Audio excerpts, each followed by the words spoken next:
Hello and good morning, everyone, and welcome to another edition of the Real Estate Investment Workshop. For this is the November edition of the series. It's an opportunity to learn about the real estate sector.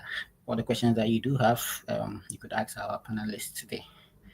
As you know, we'll be coming your way with this real estate series from last year up to this point. So we are glad to keep up with the pace with this real estate series. Welcome once again. My name is Daniel Tete, and it's my pleasure to welcome you to this real estate investment workshop. As you know, Ghana has quickly become a hotspot for real estate investments, and you've seen a lot of houses going up fast, and then there's investment within the real estate sector as well.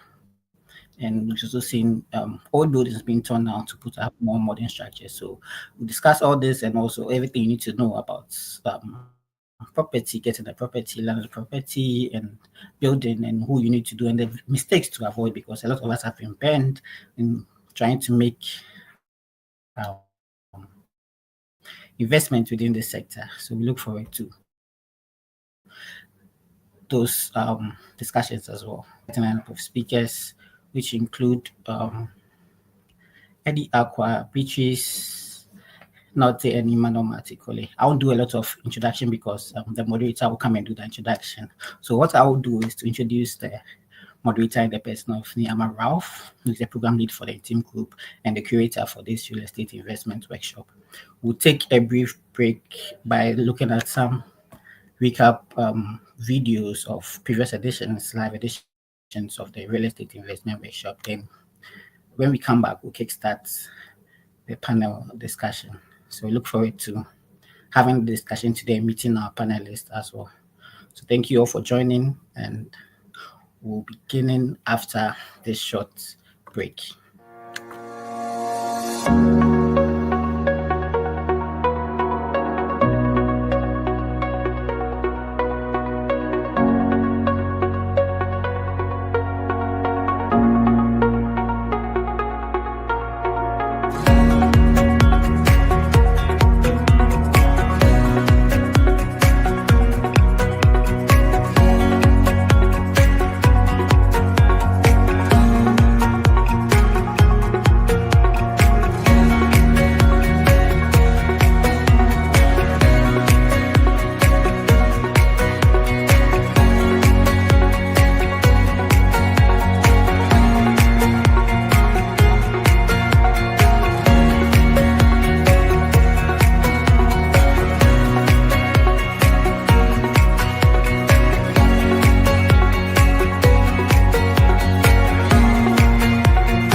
Welcome back.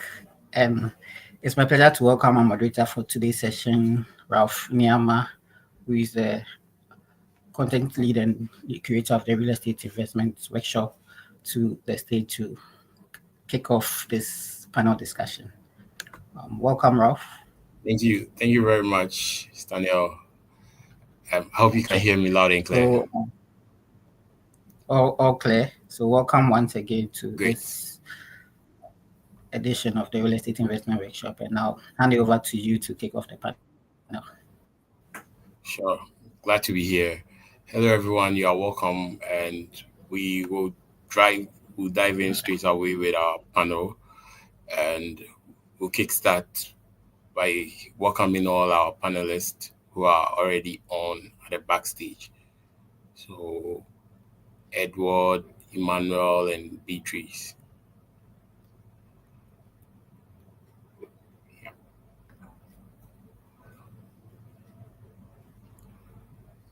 Okay. All right. Hello, everyone. I guess you can all hear me loud and clear.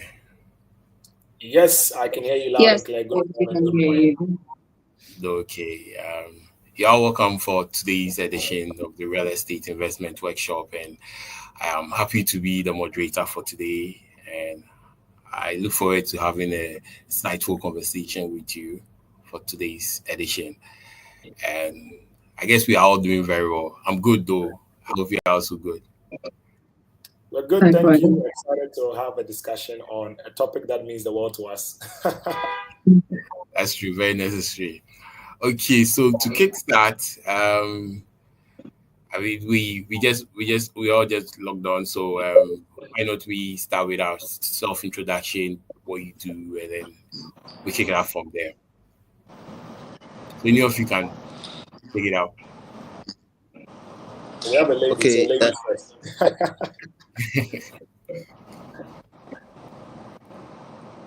All right, any of you. Which would you like to start? Sorry? Would you like to start? Introduce yourself. Oh, okay. Good morning to you and to all the people who have been able to join us. My name is Beatrice Note, and I'm the founder and lead broker for Ansar Realty and Consultancy, a full-service real estate company that focuses on buyer representation, property listing, consulting, as well as some property management here and there. And I'm excited to be on the panel today. This would be my second time joining this conversation. I think that I would like to say, I'd like to say kudos to you and the team for the work you've been doing. I think our industry is one that has great potential, but still very much unexplored and still under explored. So it's still inaccessible, still not understood by many people. So good job to you and the team. I look forward to having a great discussion with you. Sure. Thank you very much. All right. Edward. Great. Good morning, everyone. My name is Eddie Akwa, CEO of Eddie Akwa Properties. I'm 100% focused on properties in just the primary areas of Ghana. So Accra, which is typically your cantonments, Labone, East Legon, Chado, Roman Ridge, North Ridge, some parts of Spintex, Jowlu, Osu, Ringway, amongst others. And what we do is full-time residential property lettings. We also do commercial leasing and acquisition. We do property management. We also do a lot of research and advisory. So we do a lot of property reports, analyze trends, things like that. And then quite recently, we've also added construction to the things that we do. So yeah, I've been in the market for 8 years and counting. So far, so good. I've seen a lot of things, but I think that the future looks bright for our market. So excited to be here. Looking forward to the discussion. Thank you. Sure. Great to have you too. Hi. Hi, how are you doing? I'm fine. Hello, yourself? Eddie and Beatrice. Hi. Good. Okay, so my name is Emmanuel Sakite Matekole. I'm a real estate attorney, and I'm a managing partner of MNO Law Consult. It's a boutique law firm in Jowlu, Accra. As a real estate attorney, my practice group has helped clients, conduct due diligence on land, prepare legal documents, and also land registration. So in a nutshell, this is what I do.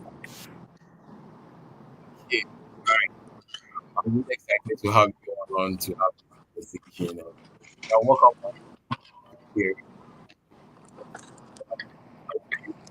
Individually have been up to, and to start the conversation, I'll start with Edward. You mentioned some of the trends, you work on some of the trends in the real estate industry as being part of your work you do daily. What are some of the current trends you see in the real estate investment, and where do you think most promising opportunities lies for the right investor? Okay, great. So the first trend you notice in our market, specifically prime Accra locations, is that there's a lot of investment in high-rise apartments. There's so many apartments coming up in between cantonments, Labone, Airport residential area, some parts of Chado, Osu, East Legon. It's crazy. In fact, like I sat down to analyze the number of units coming on the market within the next 12 to 24 months, and we are looking at over 3,000 units. This cuts across, studio apartments, 1-bedroom apartments, 2-bedroom apartments, some 3-bedroom apartments, and then also very luxurious penthouses. So there's a lot of demand for these units, and we see a lot of interest from the diaspora, because these projects are normally sold off plan. So if there are any diaspora potential buyers on the call, what normally works is that you are required to make a deposit of 20 to 30%, and then you can spread the balance over the construction period, typically 2 years, some cases 3 years. There are 1 or 2 apartments on the market where you can even get up to 4 years. So you spread it and you pay it either monthly, quarterly, or semi-annually. So that sort of demand is there. There's also a trend where you may have noticed some of the buildings coming up now is not just residential.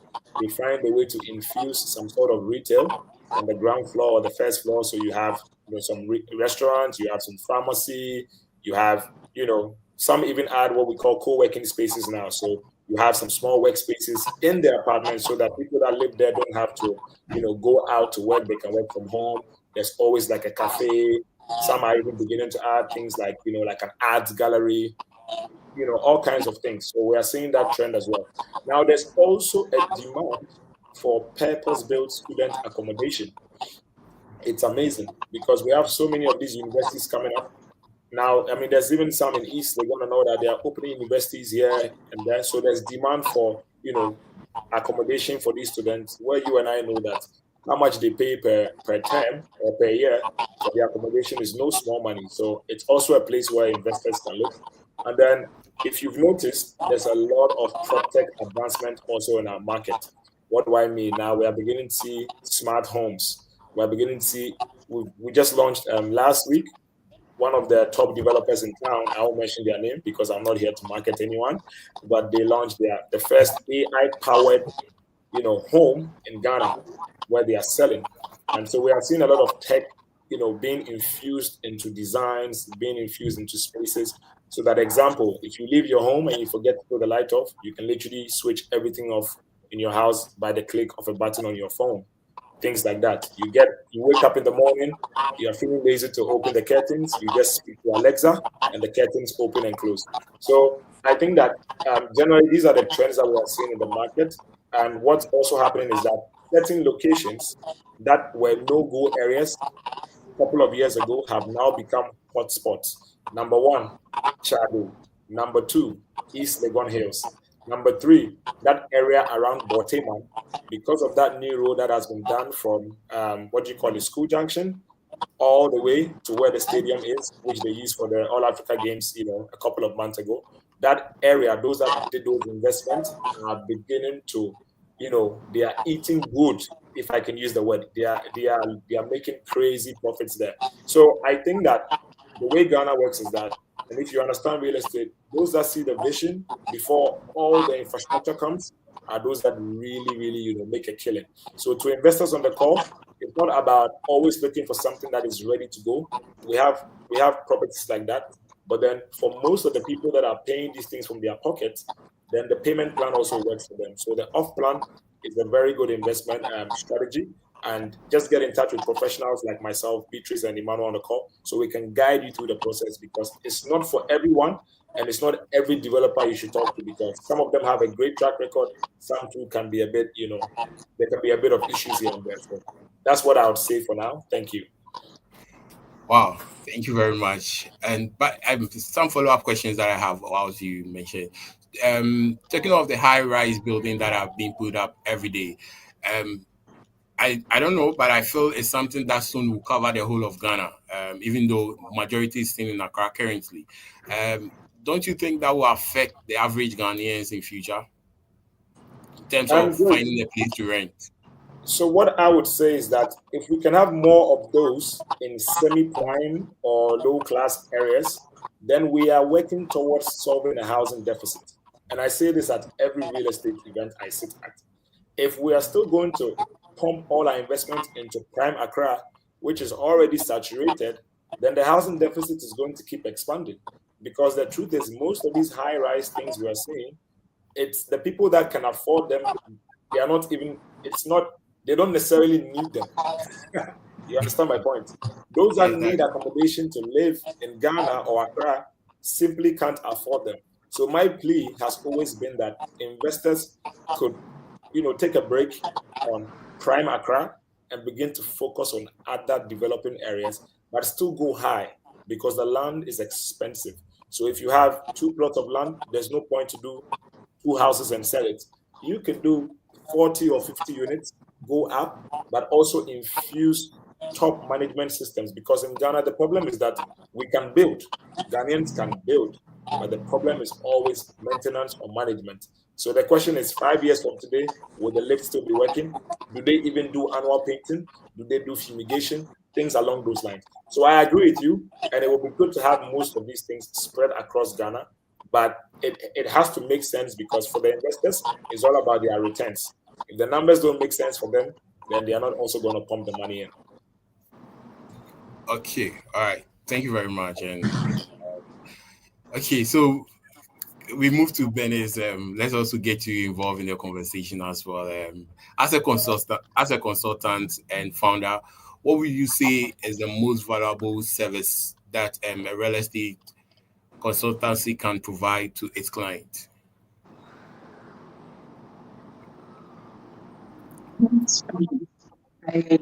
Okay, so I think that from where as a consultant and based on my experience so far, so I come from a background where I've worked with developers in both luxury and emerging markets over the last 5 years, right? So this, I would say, has given me the opportunity to understand what goes on in the developer's mind, and then sit right with developers and see how the kind of thoughts that goes into their decision making and the projects themselves. So I'll say that the most valuable service would be buyer representation, right? When I say buyer representation, I'm talking about the whole 9 yards of property buying.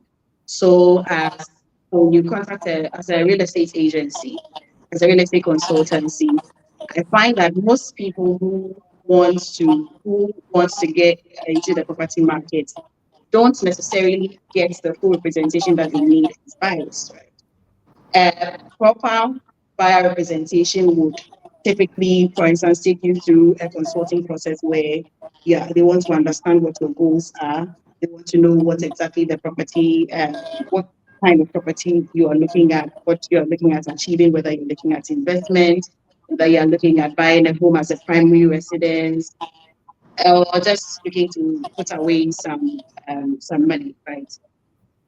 The other thing they would also look at is, for instance, your preferences in terms of location. What is the budget? What can that get you? Beyond that, help you to find the right properties, and most importantly, assist you in due diligence.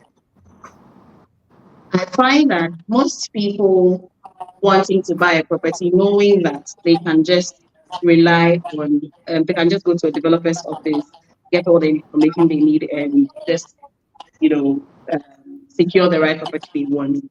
They ignore the parts where they have to work with a buyer and with a buyer's representative, right?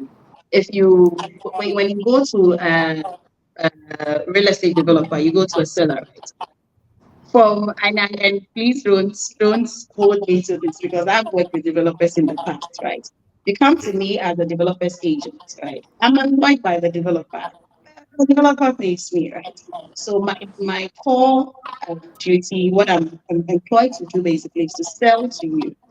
So no matter what type of relationship I have with you, no matter the level of interest, the level of interest I have in your purchase, right? At the end of the day, the developer's interests come first, right? When you're working with a buyer's agent, you're working with someone who is offering you buyer representation. This person ensures that they are comparing all developers. They're looking at the developers' track record.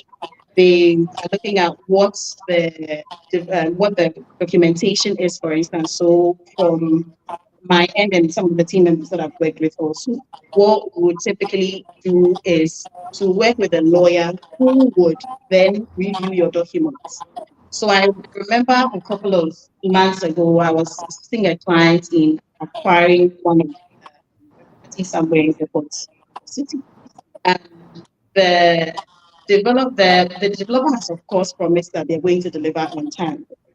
But one of the things that we advise the clients to do, the lawyer's advice was, for instance, to stack their payments according to the milestones of the project, right?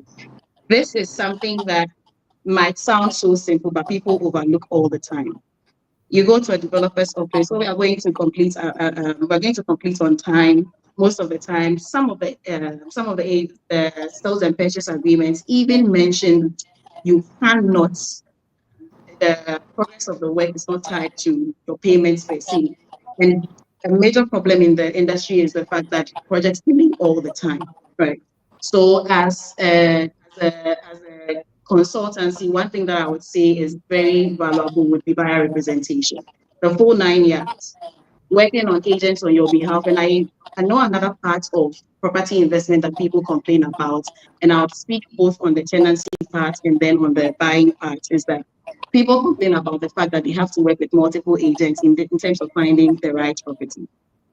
But on the contrary, what the full buyer representation should actually do is that once you consult an agent to assist you in finding a property, you need not work with another agent. That agent works on your behalf. So if you came to me seeking to buy a one-bedroom apartment and I don't have one in my portfolio, I would contact Eddie,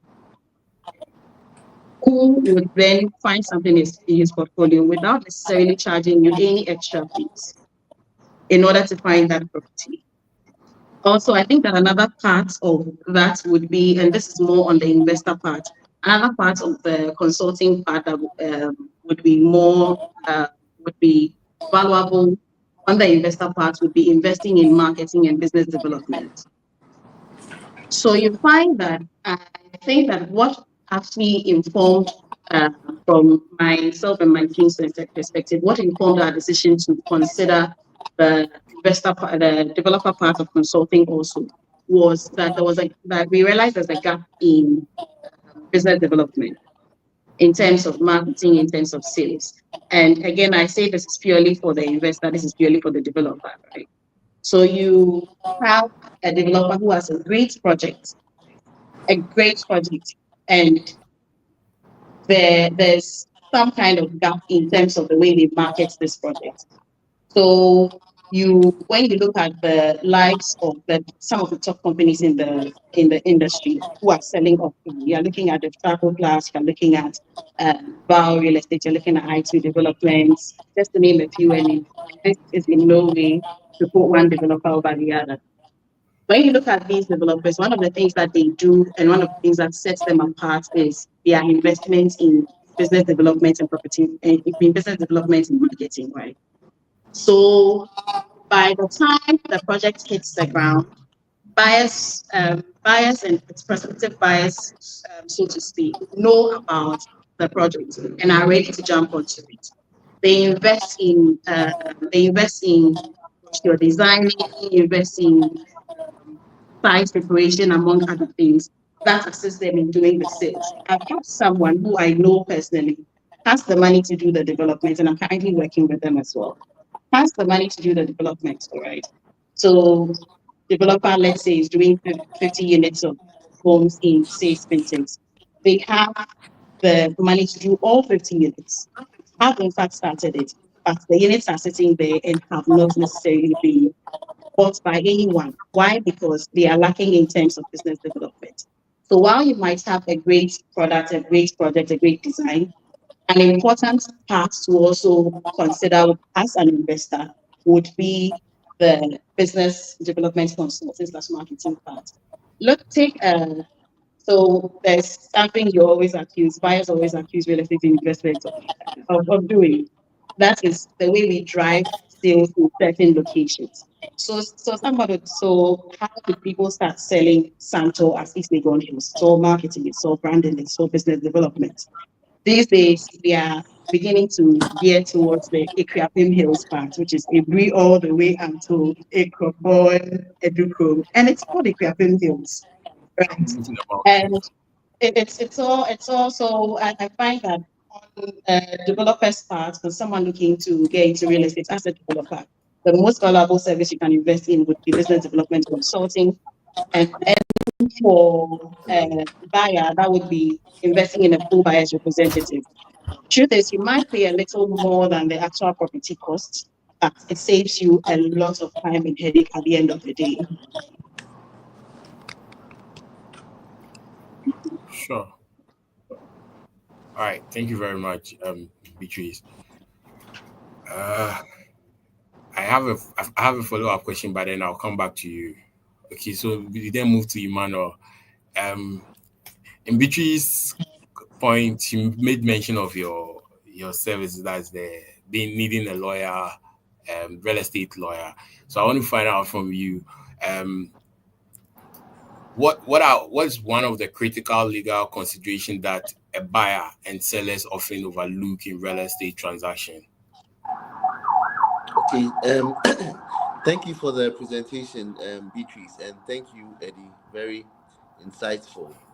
So, the critical legal considerations that I believe buyers overlook are conducting due diligence, because it's imperative that you ascertain who the owner of the property is, whether the property has been zoned for the right purpose.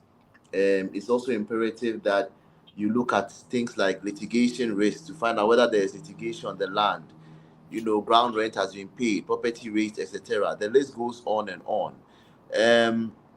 There's an important point that I wanted to raise. I just remembered it. That you see, in the foreign jurisdictions like the US, they have something called title insurance. So assuming that you have property and for some reason, for some error, which is probably not your error, but it turns out that you have a defective title, you can get compensation because you are paying title insurance. Do you get me? So because of a defective title, if you should lose your property, you can get insurance, which is compensation for the loss, which could be adequate. However, in Ghana, we don't have property insurance. We don't have title insurance. So you cannot make a mistake. Even if you make, you don't have that luxury of being compensated. If you make a mistake, you pay dearly for it. I see. So that's why it is imperative that from the onset you use a lawyer. From the onset, from the beginning, from the point of view identifying the land that you want, up to the handing over of the property, you use a lawyer. So that is my 2 cents. Does that answer the question? Yeah, it does. Especially with the last point that you made, that on the onset, one needs a lawyer to buy a property or sell a property. And thank you also for letting us know that in Ghana you can't make a mistake, unlike the other countries where when you make a mistake, you be paid or they'll compensate you. But in Ghana, when you do that, you pay dearly yourself. Okay, so Beatrice, you are back on your camera. Thank you very much, Edward. I want to find out what it takes to when it comes to advising clients on property investment. What's the biggest factor you emphasize that clients should consider before investing? Great. The answer to this question lies with what our counsel said, Emmanuel. People always want to cut corners. Like you'll meet clients and you'll be amazed how they are willing to cut corners. So for me, it's the same things. Due diligence, work with professionals. If I have a health problem, I don't go to a pilot. I go to a doctor. So if you want to invest in real estate, you have to speak to the expert in the market. You need a professional real estate broker and a lawyer.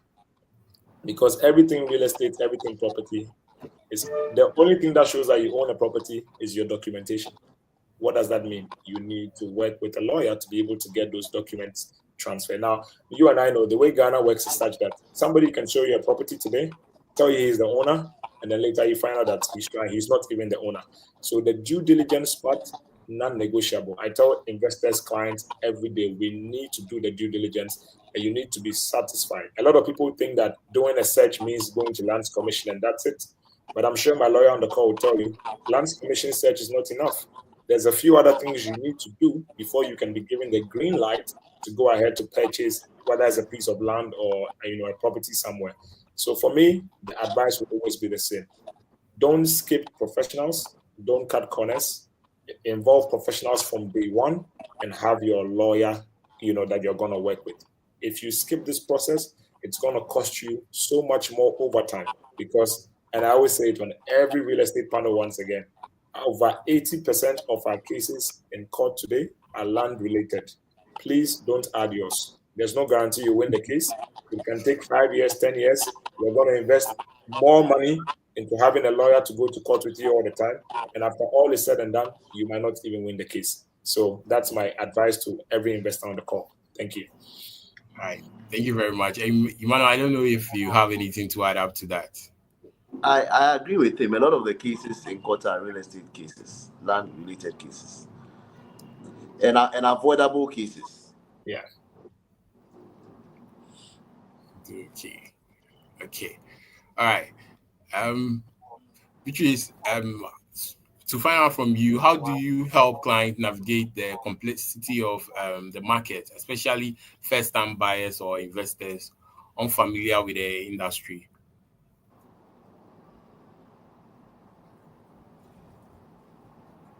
I think the conversation around first-time home buying has been changed a lot, so most people are pretty much aware of the basis to cover when trying to secure their first property. I would say that the first thing to consider is what your goals for the property are. Are you looking to buy a home for the purpose of a home properly so-called, or are you looking to just get a unit for an investment? If you're just seeking to find a place to lay your head, right? What things you look at would be different from someone who is looking at getting an investment first, for instance. So if you were looking to buy a home, and I'm sure most real estate professionals would attest to this, that most of the homes that we buy as a first-time home, especially for the ones that we are buying, in fact, for the ones we are living in and then living for investment, don't tend to be necessarily a property that is all the high-end property, the greatest of options that we find, right? But if you're looking at buying a home for to live in, for instance, and you're on a certain budget, you have a goal for residence, right? What you want to look at is, for instance, am I looking at a Am I looking to secure a place in an emerging location? Am I looking for a place to just be in my head so I don't mind buying, let's say, a 2-bedroom, 70,000 house somewhere in Providence 25 Chocody, just to get myself started, right? Just to get out of the rental market. Are you looking at, if you save up enough, are you looking at getting a home that is going to be able to cater for you and your family in the next couple of years until you are ready to upgrade to a larger property, to a bigger property, sorry. For investment purposes also, what exactly are you looking at achieving? Are you looking at getting returns on your investment from, let's say, rental, or let's say resale value in the next 5 to 10 years, which would mean that you need to be looking at the semi-prime and prime areas in order to recoup your investment as quickly as possible, right? The other thing that I would also say, first-time home buyers need to look at is the resale / prospective investment value of the property you're buying.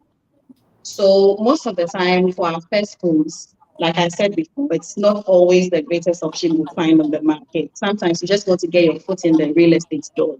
So it could just be a studio apartment selling off plan, probably under $80,000 in a prime location that you're starting with. It could be a land somewhere on the Green Mountain, somewhere in East Legon Hill, somewhere in emerging locations that is probably under $20,000 that you're looking at. But the important thing to look at, even when you are starting that small, would be a property that has resale and prospective investment value. What do I mean by this?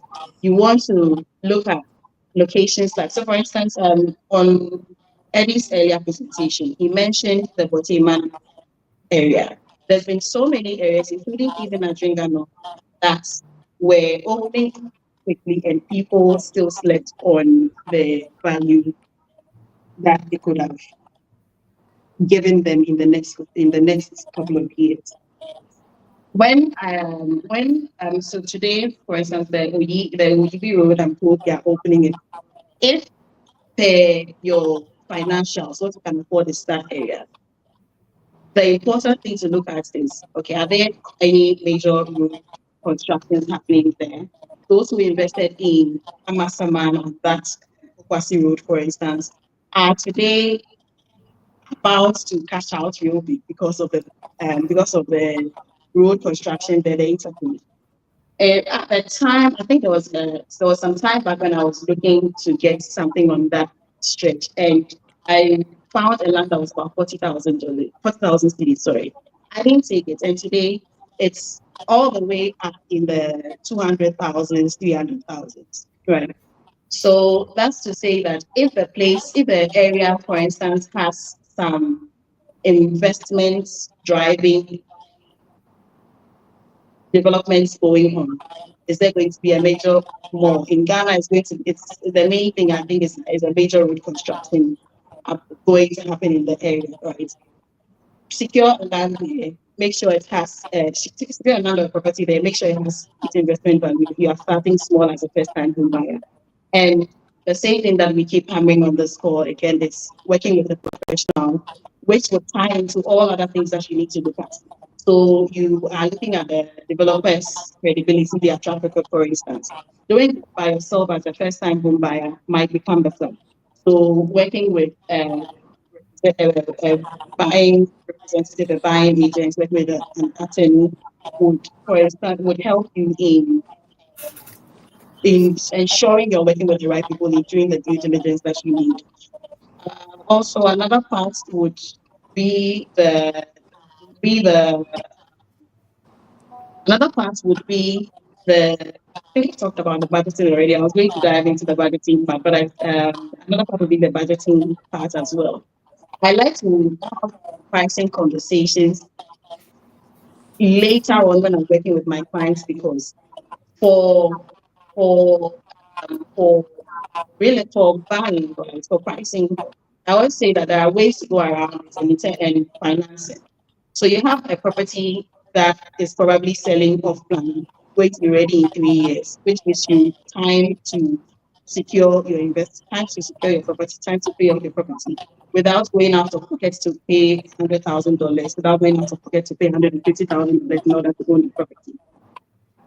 So you can leverage on things like the self-financing plan, a self-financing plan, and off-plan property that gives you the time to pay off your property, or you can consider looking at mortgage facilities, for instance. So there's a developer in Bonny, like Eddie did, I wouldn't mention their name, that is currently doing a soft loan, soft mortgage program where you can own a property you can pay off the property in 5 years at a rate of about 8.7 or so, and still gets the opportunity to fund from the property even before the property is completed, right? So I always say that budgeting is important. It's important to know what you can afford. Also, there are ways to go around that if you are working with the right person and you have the right advice on that. Okay. All right. Thank you very much, Beatrice. Emmanuel, so when Edward was making his submission, he mentioned some of the legal issues that he sees in court. What are some of the legal risks investors face in real estate today, and what can they do to protect themselves? Aside, not first involving your service. Okay, that's a good question, and I think I touched on it slightly before the end of the presentation. So the biggest risk I have come across are title issues. Okay. You know, you have investors who come here and then they have locals advising them on how to progress things, who are not necessarily professionals. And then they get an indenture, they will stamp it and register it, and then they say they have title. And then maybe 4 or 5 years down the line, they have a rival claimant who is coming to say that he also has title or the property belongs to him. And then these people will come to you and then, they come with their documents, and then you as a lawyer, you go through a document and you see that from the beginning, there was an error in the transaction from the very beginning. And yet the client has come to you and the client wants you to assist. You cannot say, oh, because you made an error from the beginning, so I will not assist you. You have to do your best to make sure that you can get an advantage for your client, a favorable outcome. But sometimes it will not go your way, because where your client has not complied with the law, the client has not complied with the law. And if the attorney on the other side is an attorney who is smart and who is able to raise the red flags in the document, it means that you are finished. You and your client, you are finished. Do you get me? That I'll just give you a practical example of the risk. So for me, and for me, it's unfair for me as a lawyer for you to come with your problem and come and place it on me. A problem that maybe you have created for over 50 years, and I'm younger than 50. Then you come and give me this problem, and you expect me to fix the problem in like 3-4 years for you. It will not be. It's not easy. So I go back to the same thing. That look, involve the professional from the onset. If it's a lawyer you go for, involve the lawyer and get the lawyer to go and defend you in court. Do you understand? And if you're also going through the process, the other professionals also involved in the chain. There are real estate professionals who advise you on location and all that, give you a good deal, all that stuff. Some of them also can advise you on some of these things that I'm telling you about. And then there are also property inspectors who are very important in the entire food chain, where if the property has been completed, in Ghana we have building standards and all of that. but you and I have been here long enough, and you know that the authorities are not that many to ensure that the standards are enforced strictly. And even if they are, some of them are not up to the task sometimes, So if you don't want to fall short, you just have to ensure that you, on your own, you comply with the law. Because when you go to court, you cannot go and raise a defense that the guy I took, to the place was unwell, maybe because he had a hangover or something. You cannot give that excuse. You have to be able to demonstrate to the court that you went beyond what a reasonable person did, to ensure that you comply with the law. So if you want to minimize your risk, basically comply with the law. That is it. Comply with the law. All right. Thank you very much, Manuel. Edward, what do you believe is the biggest challenge from your end to facing the real estate brokerage today? And how is your team adapting to meet that challenge? Okay, great question. Now, for me, I think that everything begins from licensing. Okay. Now, in the countries that we look up to, before you become a real estate broker or agent or realtor or consultant or whatever you call yourself, you have to have a license. License allows the government to be able to track all transactions, to be able to also collect data. Because as I'm speaking to you today, right now, 4 properties could have been sold at East Legon Hills. Nobody heard, nobody knew. Did they take cash? Was it crypto? Was it transfer? Was it, So I think that the biggest problem in our market today is the fact that, and I know it's being worked on as we speak, there's a council called the Real Estate Agency Council, which has been set up. And then we have a Real Estate Agency Act, which has been passed and it's about to be implemented. So when that comes, agents and brokers are going to have what we call licenses. And it's also going to help, eliminate the agents who keep giving agents a bad name, because we have the professionals and we also have a group of people that, they don't even know what they are doing, but they believe they are agents. Or maybe they sold one house and they saw that the commission was great and became an agent. No training. They don't understand the professional touch. They don't understand guiding clients from day one to the end of the transaction. They don't understand involving lawyers. All they know is that 3%, 3%, 3%. You know what I mean? So I think that if we can correct that problem, which is the fundamental problem, where we only have professionals dealing in this real estate market because it's very capital intensive and a lot of money goes through this market, then we can solve the problem. If professionals who have licenses are doing this and are following a professional process from beginning to the end, then there will be trust, there will be integrity, there will be honesty, so that you won't see a property online and then when you get to the viewing, what you saw online is not what you get in person. Or they will tell you that the property belongs to Mr. A, and then by the time the lawyers get involved, they realize that Mr. A is not the real owner. Or you paid the rent to the wrong person, and now you've been scammed. Because everybody talks about real estate and talk about the good stuff, but the truth is the bad stuff also happens. People lose money. People lose a lot of money. So I think that the biggest challenge right now is the fact that because we've not done that segregation, there are a lot of, everybody wakes up and wants to be an agent. But it's not for everybody. You need training. You need to have some professional approach. You need to understand what you're doing because you are dealing with clients who are literally bringing you all their life savings to come and buy a plot of land or to come and buy a 3-bedroom house or a 2-bedroom property. So it has to be done well and the transaction cannot fail. You understand my point? So I think that, and as I speak to you today, there's something happening later today where we are speaking to the Real Estate Agency Council, because they are almost at the point where the licensing implementation is going to happen. So that every transaction Ediaqua does can be recorded. We have data. Because in our market, we don't have data. So we don't even know what's going on every day. And so that's also why the prices don't make sense. Because nobody's regulating anything.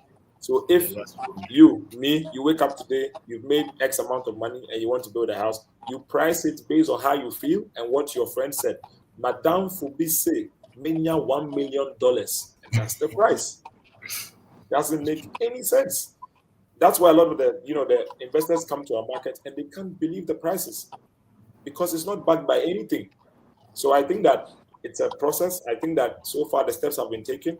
we are getting there. And once we get there, we can sanitize our market so that the right people would be the only ones dealing with the, investors, clients, and then the real estate agency, brand can have, a better approach, and professional service can be given to clients because that's what they deserve.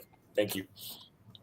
All right, thank you very much, Eddie, and thank you very much. That was massive, and I just want to find out from you all. The real estate market is evolving rapidly, just as Eddie also shared, and how do each of you see your respective roles changing in the next 5 years? Each of you, how do you see the real estate with your respective current state? How do you see it changing the real estate industry in the next 5 years? Okay, I think ladies first.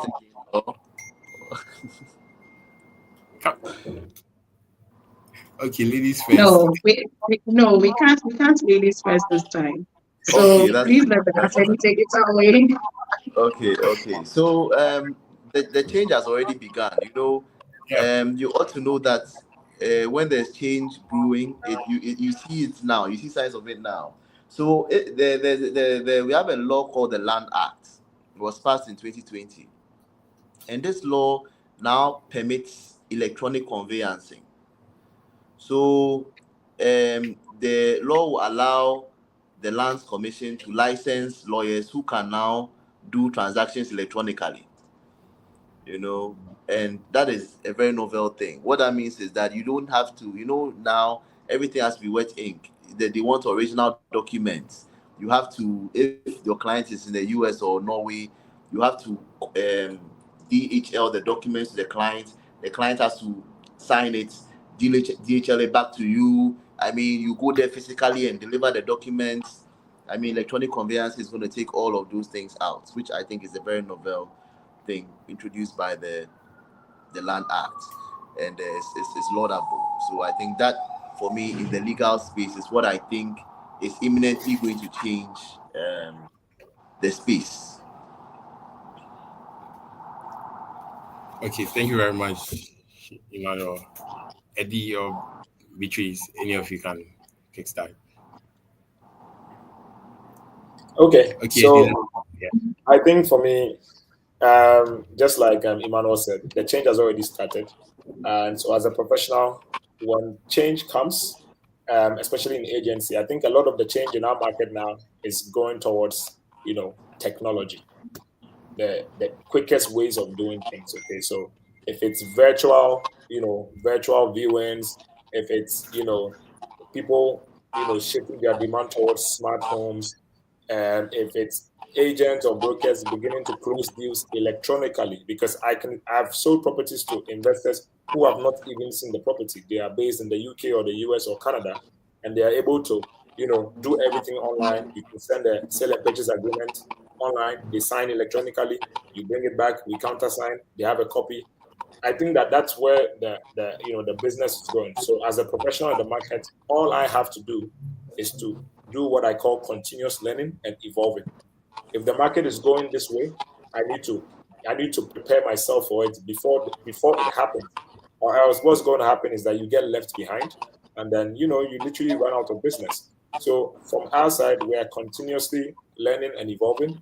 Now there's things like DocuSign. A client sitting in the UK, you just put the document online, DocuSign. There's a part, they just put their signature, it comes back to you. So we started learning those things, a couple of years ago, because we knew it was going to happen. You understand? So as an agent or a broker, all you have to do is that you have to be aware of the times you live in. You have to know what the future is looking like. Then you have to learn and adjust so that when your clients start asking for things that look like the new way of doing real estate, you won't be found wanting. Pretty much that. And it's something we do a lot. And that's also where it brings me to the conversation of agents or brokers must always desire to be part of professional associations. So we have, in Ghana currently, we have two of them. There's something called the, GAREB and GREPA. GREPA means Ghana Real Estate Professionals Association, and GAREB simply means Ghana Association of Real Estate Brokers. When you align yourself with these associations, there's always professional training and evolving. So before the trends come, we already learn about them. Right now, there's a very big conversation on from the FIC. They do quarterly trainings because a lot of people know that washed money is going to real estate, and agents or brokers have to be aware of certain things because, like the lawyer said, ignorance of the law is no excuse, and you will never know that the law works till it's you.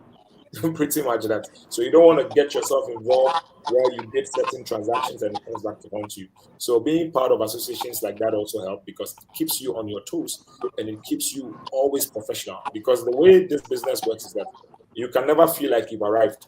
There's always another step. And there are countries that are ahead of us. I've been to the UK and the US and I've seen how they do their brokerage. It's very different. Like, in fact, out there, it's even easier for an agent because there's something called an MLS, multiple listing, service, where all you have to do is put the property up, people show interest, and then they do what they call like an open house. So instead of the daily viewings you run around with clients, all you have to do is Saturday 10 a.m., 10 potential clients come, and then they bid. They bid. Everybody puts in an offer, and then may the best bidder win.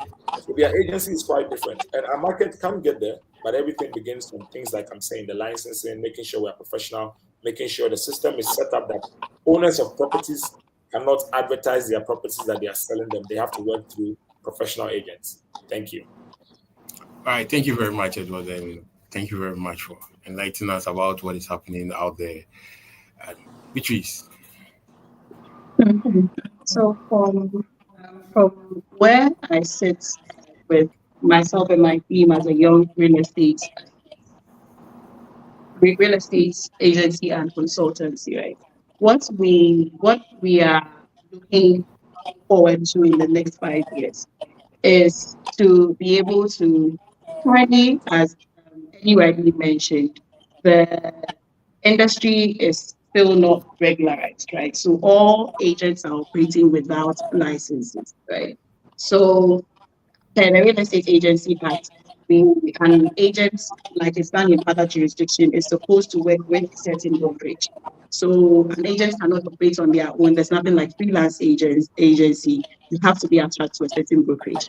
So as a company, as a team, what we are looking at is to be able to either acquire a brokerage license, or I'm currently doing my LLB.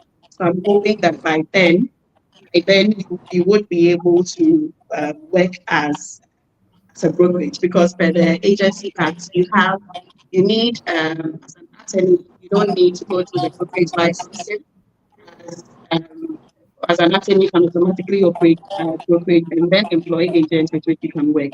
So from where I sit, I think that's what myself and my team are looking at getting, so that we can have a brokerage that can work with agents and also be able to represent clients from start to finish in terms of the real estate purchase process. Because one of the things that we've talked about on the call is how important it is to work with a lawyer, but not to pour sand in the lawyer's guy. But when, as an agent, you are able to secure, let's say, to become an agent, if you get to the attorney level, right, then you can obviously operate your brokerage and work with other agents. So that's where we are looking at getting to.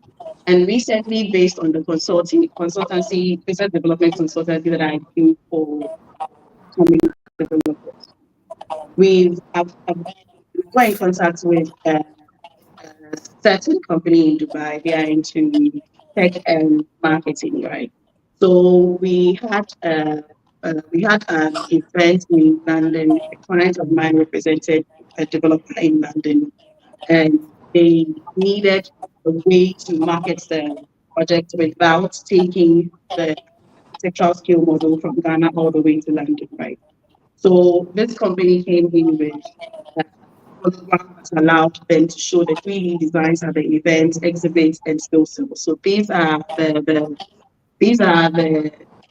things that we are hoping as an agency and consultancy we can incorporate in our business.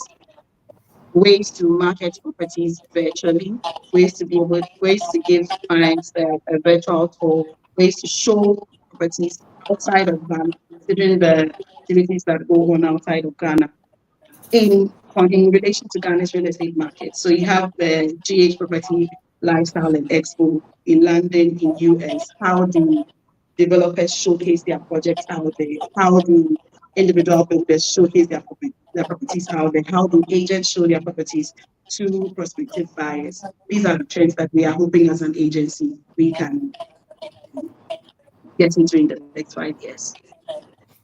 All right, thank you very much, Beatrice. In all your submissions, each of you mentioned kind of the digitalization of transactions.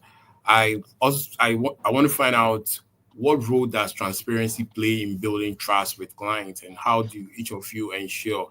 Because if I sit in Ghana and I have to send a document to an investor outside to sign the document, knowing very well, and this time or this century, we have a lot of fraud issues ongoing. How does transparency and trust come in whilst dealing with clients? Okay, so let me go first. So I've always said that people, especially a lot of the people in the diaspora, their problem is not money, right? Their problem is what you've mentioned, trust. Because everybody knows somebody who sent money to Ghana some years ago, either to buy land or build a house, or when they came, either the land wasn't there or the house wasn't done, right? So to change that narrative, what we do from where I sit is the fact that when they are trying to do any of these investments, it's two things. If you know somebody who lives in Ghana, send them to come and see physically. Because I don't like selling things that people haven't seen. Like, it's very awkward. Like, you are buying a house, you haven't seen it. Pictures, videos can be great, but what if there's a leakage? The picture won't show it. What if the tiles are coming off? The picture will not show it. What if there's a damp-proof issue? The picture will not show it. So what I do for all the diaspora buyers is that I would set up a call. Aside helping you with the due diligence, letting you know that this is the proof of the developer, you can look them up, they've done X number of projects. I would always say, if you know somebody or have family down here, let them come and see. Take you to project 1, take you to project 2. Look at the finishing. Are you okay with it? Then I would set up a call with the overall boss of that company to introduce you so that you know that you are dealing with. And then when it gets to the emails, I'll always have the developer in copy, so that it's not like you are just dealing with some agent and you sent money and we don't know where the money is going. One other thing I also do is that I don't collect payments on behalf of owners. I'll let you pay direct. And when lawyers have to come in to do any drafting, or even what we call an escrow account, which is a very important topic, we'll make sure that the legal part of it is always covered. So that, imagine this, you want to buy a property in Ghana. I'll give you typical examples. Let's use numbers. It's $100,000 property, right? You have all the money. The building is not done, or even if it's done, we need to do documentation. So we put the money in an escrow account, which is championed by lawyer Emmanuel on the call.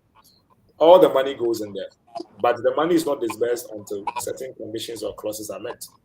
That gives you comfort, knowing that your money is not being squandered or you are not scammed.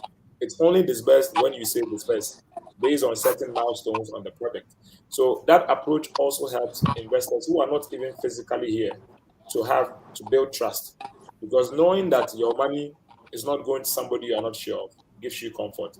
That's one thing. Another thing we also do is the fact that we always we do something called reservation forms, right? It's a very good strategy.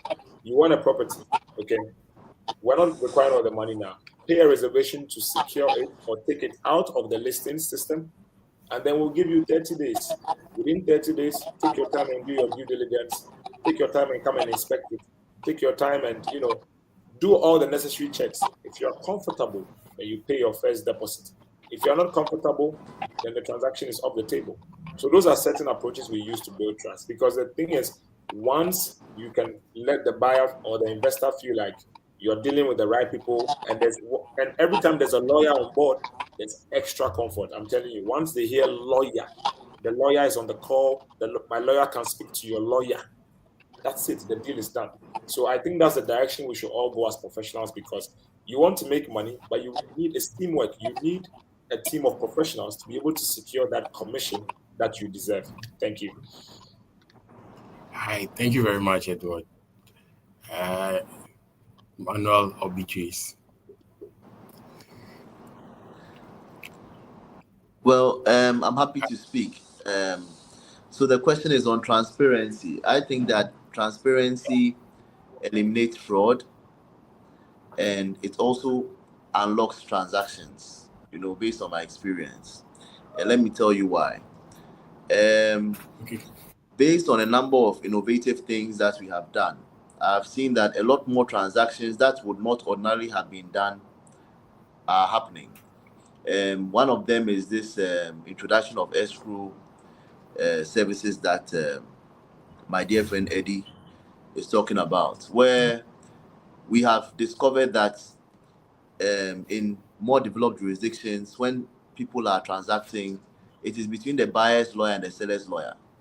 In fact, the vendor and the purchaser, they don't do anything apart from handing over of the property and stuff like that. They don't have any relationship. And the money even moves from the buyer's lawyer into the seller's lawyer's account. That is how transactions are done in more developed countries, because the professionals are the ones doing the transaction. So that if the professionals get it wrong, they'll be held liable for negligence. Anyway, this has a potential of unlocking transactions if it is done right. Another thing that I have also benefited from is where um, we do a lot more thorough due diligence. When I say a lot more, the usual or the normal Ghanaian or the common Ghanaian would just do a search at the Lands Commission if they want to buy land. But what we are advocating for is that you also go ahead to do the litigation check, because assuming the person is the right person to sell the land, yet there's litigation the person has not told you, then that could be an issue. Then we also advocate for a zoning search to confirm whether the property has been properly zoned and for what purpose. And the other checks, these things that bring about confidence in the sector. So, that's my contribution. All right. Thank you very much, Beatrice.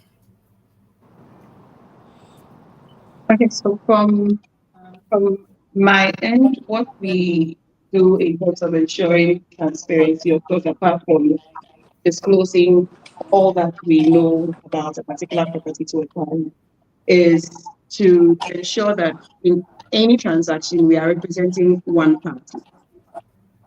So either in a particular transaction, we are either a buyer's representative or we are the listing agent.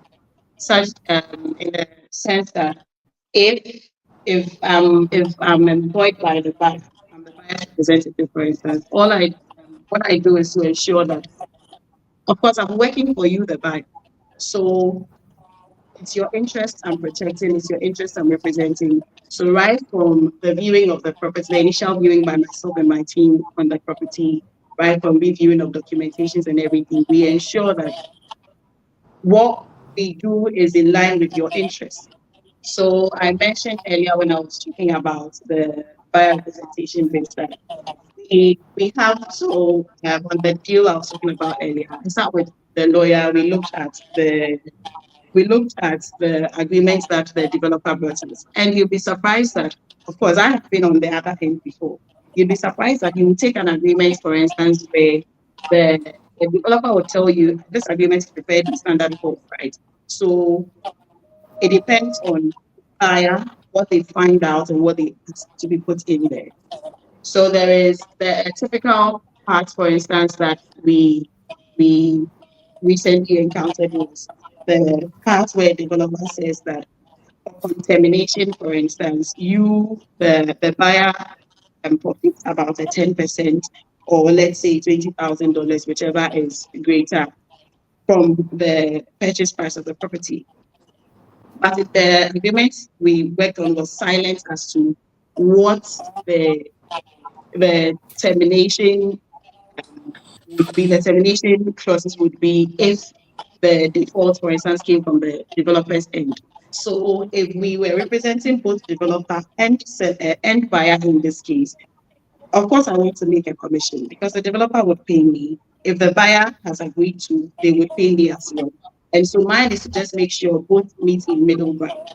But where we represent just the buyer or we represent just the seller, all we are doing is protecting our interest. So in the case I explained, for instance, we insist that the developer puts some penalties on their part or waives off the penalty, which is the 10% of 20,000, assuming the default or the termination came up as a result of the breach on the part of the developer. So that's what we do from our end. Ensure we are representing one person in each transaction, so we know we can go above and beyond for the client. All right, thank you very much. It's been an insightful conversation so far, and we'll go through. We'll soon be done, and we just have some few more couple of questions, and then we'll be done. But so far, it's been great, and from each of you, I want to find out what do you believe is the most important skill for someone to succeed in the real estate industry today? That's if a young person want to just kickstart, maybe as a broker, maybe as a consultant, or even the autonomy in real estate. Well, what is the key skills that you think as an individual I should have to to enable me succeed in this industry? Good question. I think that everything starts from the basics. What are the basics? If you want to be, once again, if you want to be a doctor, you have to go to medical school. So if you want to be a real estate agent, you have to more or less learn what brokerage is. There are some fundamentals you need to know, right? A lot of people jump into this thing without any education. So I say the first step is education. You have to understand what a professional broker must do. You have to understand what the foundation is in the market, in the professional approach. The second thing is I think that you have to become a member of an association, any of the two that I mentioned, because what that does is that it gives you some sort of credibility.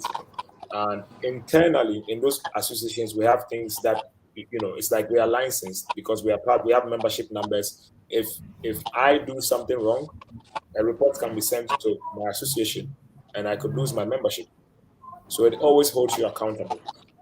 Okay, now the third thing is that a lot of brokers and agents need to learn something that I learned early in my career. I don't sell something I don't know. All right. So a lot of you go online, there's so many different properties. You call the agent, he doesn't even know what the property is, but he's marketing it. We need to get good at our jobs in terms of anything we are putting out there. We need to have command over it. We need to know what we are selling. If I'm marketing a property I haven't seen before, I don't see the point. They'll ask you, is the road charged? They say, oh, the road is charged. On the day of the viewing, you go and you are driving on some brown road all the way. Some people are even, selling properties that have issues. It's terrible. You are selling properties without title, but you are telling the potential buyer, all documents ready. It's terrible. Another thing that works in our market is that, and I always say it, if you understand that teamwork makes the dream work, it's better because more often than not, like Beatrice said, it's very hard for you to have the buyer and the seller at the same time. So you might have to work as a team. Somebody will bring the buyer, you can bring the property, you collaborate, then you close the deal. So if you understand these basics, it will be good. But I think that one thing that people need to understand is the fact that the word professional, it encapsulates everything. So you must dare to become a professional. And if you understand what that does for you, do you understand that the only way you earn all those commissions and succeed as a broker or agent is by being professional? If you understand the word professional, it just summarizes everything that we've said on this call, and then it can work. Now, one more thing I'll say is that another thing we need to pay attention to is that we are nearing the age where we are going to have licenses. Okay, so for me, whatever it takes to earn a license, I'll do it. I always say it on calls. There are some agents that have never paid tax before. They don't even know what's withholding taxes, but they are agents and brokers in the market, earning commissions, not paying any tax. But when GRA visits them one day, then they are surprised. Come on, it doesn't work. So I think that we have to go back to the drawing board, and maybe we should put together a material that says, you know, things to maybe a small PDF, 2 or 3 page document of things, a checklist before you can become a professional broker or agent. And it will probably help a lot of people out there. And once we do that, you realize that a lot of them also, you know, realize that we're in the wrong business. Now, the final thing is that if you want to be a member of Garrett, example, you go to the Ghana CID headquarters to do a criminal check. Yeah, because you can't have a criminal background and become a real estate broker or agent. You are dealing with people's lifetime investment. You have to be legit. There's no way about it. So I think these are things that people that have never paid attention to should start paying attention to. It's important because too many people are also losing money in our market, and for me, it's a great concern. That's why I don't even use the word agent anymore, because if somebody hears you are an agent, bye-bye. But when they hear broker or consultant, they tend to warm up to you and want to hear what you have to say. Have you ever driven by a property where there's a signage that says property for rent, no agents? It should tell you that there's something wrong somewhere. But we need to change the narrative, because there's potential. Real estate brokers or agents are important, but the foundation, we have to change the narrative, because I think that it's also a very big employment vehicle. People can really do this and make money, whether part-time or full-time. People think that once you're an agent, you have to do it full-time. It's not true. You can do this part-time. So there's room for employment, but the basics have to be taken care of first. Thank you. All right, thank you very much, Edward. Beatrice, will you go? Yes, just a few points to add. I think maybe perhaps because I started from a developer sales perspective, I think one of the most important things to look at is skills to have as someone trying to get into real estate and wanting to succeed in real estate would be your people skills, right? So of course, because you're constantly dealing with buyers, you're constantly dealing with sellers, you need to be able to know what makes your clients tick, right? What makes your clients tick, what the client's preferences are. Sometimes you take a client to side, sometimes you speak to a client, and what actually helps you close the deal is those unspoken things, the things that the client doesn't say. Right. What helps you to close the deal sometimes is your ability to pick on, even in conversation, on just one thing that the client says in order to be able to match the client with the right property. Another thing also would, of course, be your ability to find and source the right property. Right. Then I think also really tenacity. Personally, I would say, and my team members in the office know this, I didn't sell my first property until about a year into real estate. And that was developer sales. Maybe it's different in the agency part because you have control over your time. Maybe you're working with a broker who has already laid foundation for you. But it's tenacity. Otherwise, you're going to get into this real estate thing and then just stop the point. Because it's the kind of decision that takes a while. People save for a long time before deciding to put a down payment on a property. Some people also want to, and we talk about due diligence on this call. So before a client makes a decision, it takes a long process. Sometimes you start a conversation with somebody and the deal probably closes in 6 months. I've had deals that have closed in 2 weeks. I've had deals that have closed by the next day. Receive a call, next day I'm coming to the office to come and reserve because they know what they want. They are a seasoned investor, they are a savvy investor. So I think another thing you need is tenacity, your ability to hold on even when the checks are not coming in. Because while, of course, some of us started in developer sales, and so you are pushing with some form of salaries and bonuses before your commissions come in. If you are looking at doing full-time agency, most often than not, there's no money coming from anyone. I met an agent last night, and one thing he said was, "You eat what you kill." So until you've made a deal, there's no money coming in. You need to be able to strive through even until that point when you make your deal, and also being ethical. So I think it all ties into what Eddie has been talking about in terms of professionalism, right? Again, from my end, if I represent you, if my team represents you, if as an agent, if you represent anybody, you should know that they are representing their interests. So you work in an ethical manner. There's a common practice in the industry that I personally find absurd, where some agents do a markup on properties. So you would find an agent that probably a seller wants $50,000 for their property. The agent says, "Listen, if I can sell it for $70,000, the $20,000 is mine." I know it's common practice in other jurisdictions. So in the US, for instance, I know some agents do wholesale, where they go to the seller and offer them, let's say, $50,000 on the particular property, and they can get some form of documentation in that agency's name. So they can then be the rightful people to transfer the title to the buyer.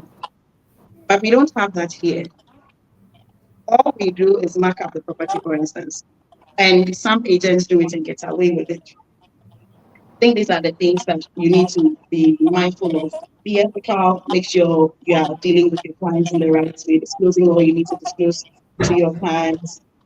And yeah, just those would be my top 3.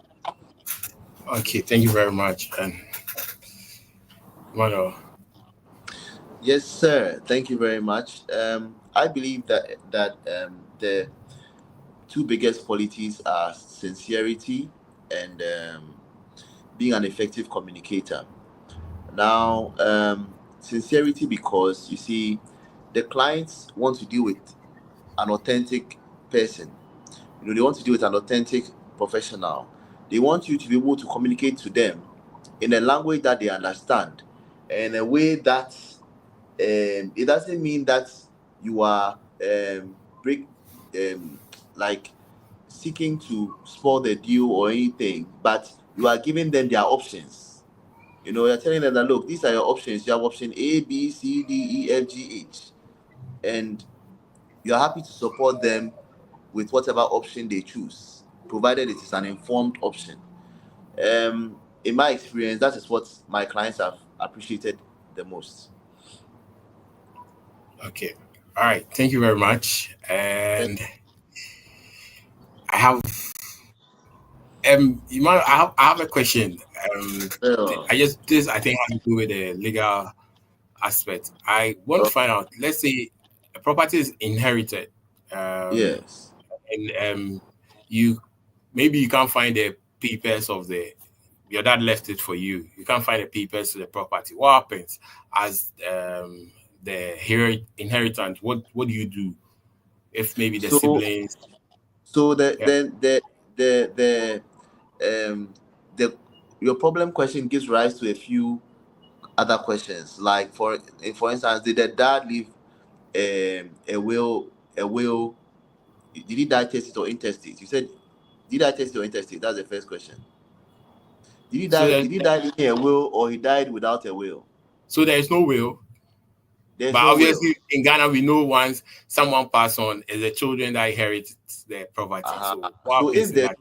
So if there is no will, then it means that the law has created a will for the man. It's called the Interstate Succession Act. And per the Interstate Succession Act, it doesn't necessarily go to the children. It has there are categories of people. If there's a spouse, the spouse will take a portion, the children will take a portion, and then there's the customary successor. The customary successor also take a portion. So that's why I'm asking these questions. So it is not automatic. Okay. Yes. I see. Yeah. All right. Then maybe the person has to bring in more the full details for us to be able to answer. Well, the person has to see a lawyer. Okay. That will help him. That will be half of the problem solved. So, okay. Yeah. All right. Thank you very much. And Thank you too. our last round of questions for each of you, and that has to do with we are in a world today that we hear digitalization, technology, each day, every time. I want to find out from you, looking at the rapid change in the real estate industry, what impact do you think technology will have on the future of real estate?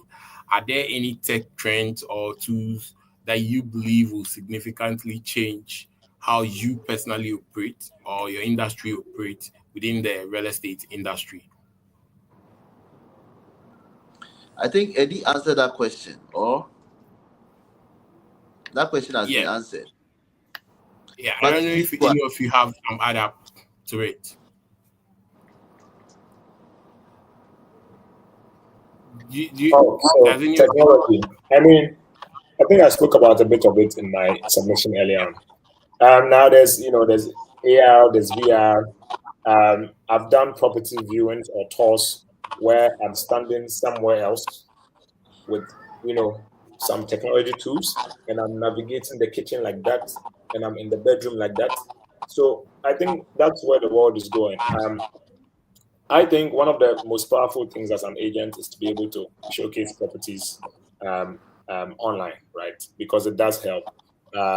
People are investing heavily in virtual tours, which I think it works. Of course, the only limit is the fact that for me, if I haven't seen something with my naked eye, that I've not stood inside, seen the ceiling height, seen the windows, opened the tap, push the door, then it's a bit hard for me to make a decision. But we have some investors or clients where, a virtual tour could work, for them. So I think from where we sit, where the world is going with technology, from smart homes to, virtual tours, to being able to close deals electronically, to receiving payments electronically, all those things. I think the future of real estate with technology is very bright. And all we have to do as professionals is to adapt, and not say that, oh, as for me, I don't sign contracts online.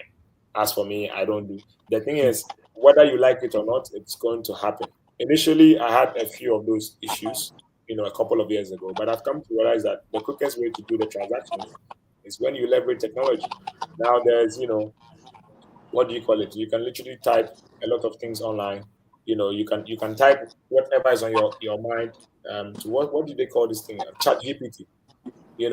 Another way to market effectively, you can type a lot of things about property. Chat GPT will summarize it for you, and you have your marketing page or your write up about the property. I use it a lot. Like, I can go and see a property, type all the things I've seen about it. Chat GPT will summarize it into 5, powerful lines, and then that's it. I put it out there and I market it. So that's where the world is going. We just have to adjust and leverage. That's the key word, leverage. If we're not leveraging technology, technology will leave us behind. If you're not leveraging technology, technology will leave us behind. Thank you very much. Do you have anything to add, Emmanuel, Beatrice? Any addition? Okay. All right. Then we'll take our final thoughts. That's our final round of questions. Finally, we are coming to the end of the November edition of the Real Estate Investment Workshop. If each of you could give a piece of advice to a prospective real estate investor, what would that be? What would that be for each of you? Okay, I'll go first because I've said it already. Don't skip the process. Don't cut corners. Involve a professional from day one and pay them their fees because it is worth it. And if you don't, it will cost you more in the medium to long term. Thank you. All right, thank you very much. Your Beatrice, Emmanuel. So mine would be to consider buyer representation, to work with somebody who's going to represent your interests right from inquiry to closing and even post-closing as well. And I also think that there's an opportunity in property management, subleasing for Airbnb that people can also consider doing. You are looking at getting into the market without necessarily buying property per se. All right, thank you very much. Manuel. Yeah, thank you. Very good question. And I will say the same thing that I say in every presentation, that in every real estate transaction, in addition to what my colleagues have said, you ought to treat every transaction as though you were dealing with a dishonest person. Let the person prove to you with documents that they are honest before you place your trust in them. Okay. That is All my right. Sure. Thank you very much. Thank you very much to you all. And I'd like to give each of you the opportunity once again to tell us what you do and what can we come to you for, what the services you provide, and the company where how can we also connect with you in case we have further questions. Yeah. Or That's further ladies, questions or services. that's that we ladies want first from right now, Beatrice.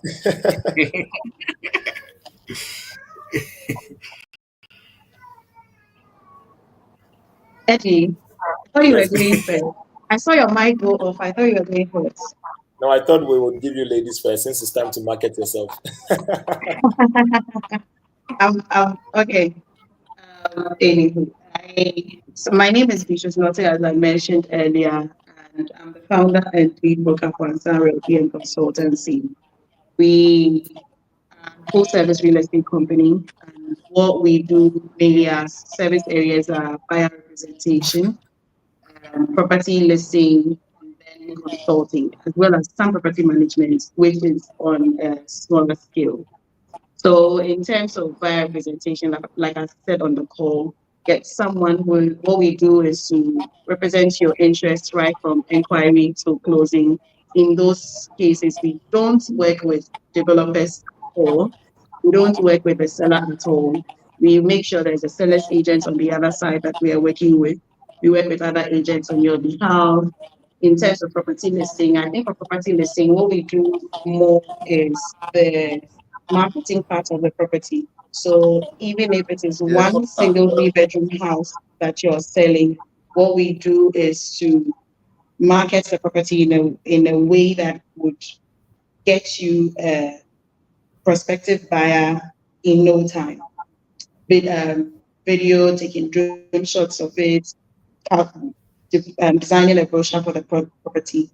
And then for the consulting part, it's mainly geared towards new market entrance developers.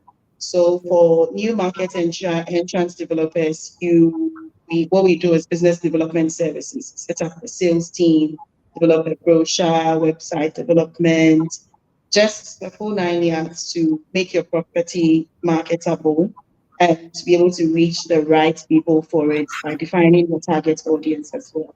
So that's what we do. And in all of this, we work with attorneys, we work with property valuers, as well as property management company in this, which is the one that handles our property management part. All right. Thank you very much, Beatrice. And how can we connect with you? So you can reach us on Ansan Realty on all social media platforms. That's ANSAAH Realty on Instagram, we're on Facebook, as well as LinkedIn. Okay. Thank you very much. Manuel or Eddie? Manuel, if you can hear me, your mic is off. Yeah, sorry, can you hear me?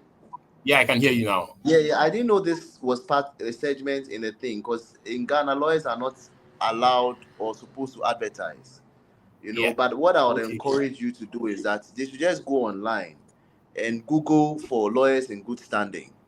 And, any lawyer in good standing is, it should be able to represent them. Okay. Thank you. All right. Thank you very much.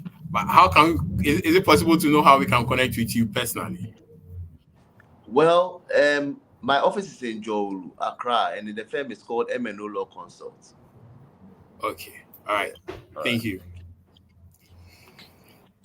Okay, so for me, I'm Prime Accra Property Expert, anything residential, whether it's rentals, sales, or even more recently, rentals means short-term rentals and long-term rentals. December is coming; people need apartments here and there, so we do all that as well.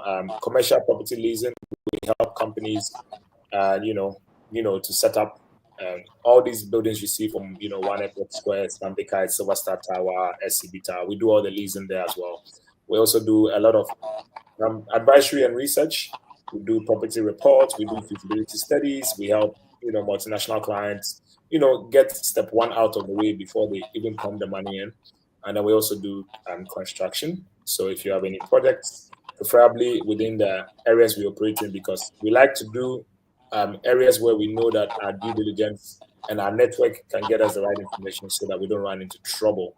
One of the important things we also do is what we call joint ventures. Joint ventures. Not every developer buys land to build. Some people do partnerships, with families or owners of lands, and then there's a share, 60-40, 70-30, all those things we do as well. So please get in touch with us. Instagram, we have a page at Eddie_Aqua_properties. We have a website, www.eddieaquaproperties.com. And then our office, second floor, Urban Square, Kanda, and on Ablade Road, which is where the home of Uber, as well as Move. So we are on the last floor in that building, and we manage that building as well. So get in touch. Let's talk real estate, and let's guide you through the process so that your investment is secure. Thank you. Thank you very much. And I want to appreciate you all for making the time to join us today and sharing your knowledge with us and expertise with us. We appreciate it, and we say thank you to you all. Thank you very much. Thank you too. Thank you for having us. Have a good day and nice weekend. Thank Bye-bye. you. No, thank you too. Bye. Okay.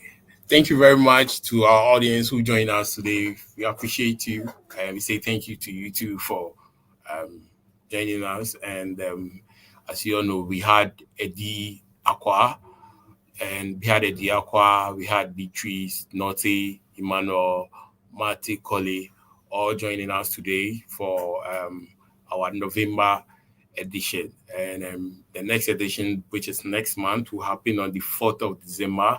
I encourage you all to add it to your calendar to join us.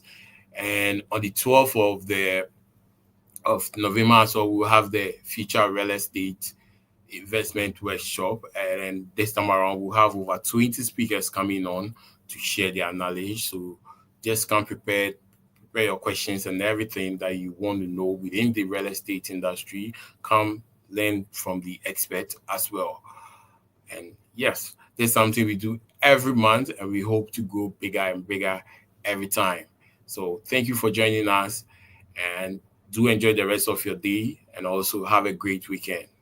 And also, don't forget to scan the QR code to join our real estate group, where we have other individuals who either already in the industry or starting out. They share their knowledge. Also, some requests from clients. Just join and you learn from other people as well. So just scan, and it will lead you straight into the WhatsApp group. You're welcome. You can share your questions there as well, and other speakers who are on there will answer. Thank you very much for joining us, and have a good day.